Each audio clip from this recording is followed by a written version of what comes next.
Isang Philippine National Police at tinatawag ng Major Beat na mamamahayag. Pero paano nga ba lumilipas ang araw ng isang journalista na nakadistrito sa PNP? Kumusta po yung experience niyo bilang as a journalist na na-assign sa PNP? Okay lang.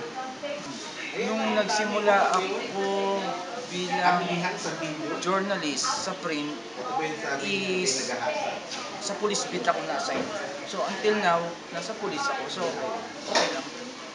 Ano po yung pressure na nararamdaman niyo as media po na nasa PNP bilang major beat po yung PNP po? Siyempre, police. May takot ka. No? Pero kailangan lang gawin mo is balansehin mo yung istorya mo. Let's say, tulad yan yung mga big news, scandal, scams sa PNP. Medyo may apprehensions ka dyan dahil nga mga police officials involved. Pero kailangan gawin mo yung trabaho mo at balansehin mo lang. At tipong, di ba, kunin mo rin yung side ng mga involved para maipresent mo. Okay. Yun lang po. Mga anong oras po yung ano nyo, sir? Mga getting the deadline na oras? Hanggang duty ko, 11 to 7.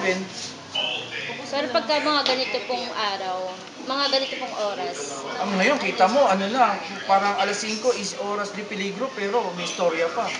Para kaming on call. Maliban na lang kung meron kaming karelyebo. Sa parte ko, wala kaya on call ako.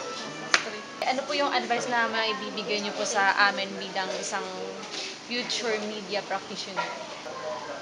Magsimula kayo sa police beat.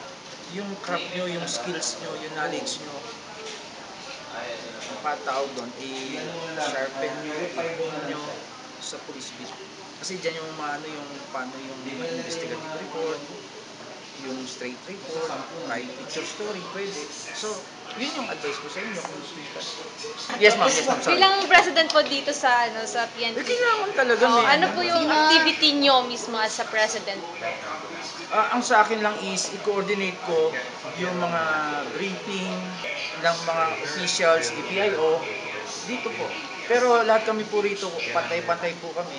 Sa tingin ko naman lahat kami professionals, lahat kami may ID ng aming company. So, pantay-pantay po kami. Nagkataon lang po na akong natapat na presidente nung interview niyo. Yun lang ako. Maraming salamat po, sir. Mula sa PNP Camp Crame, Pradine Dagandan, FU News TV. Do not stop. Look straight forward.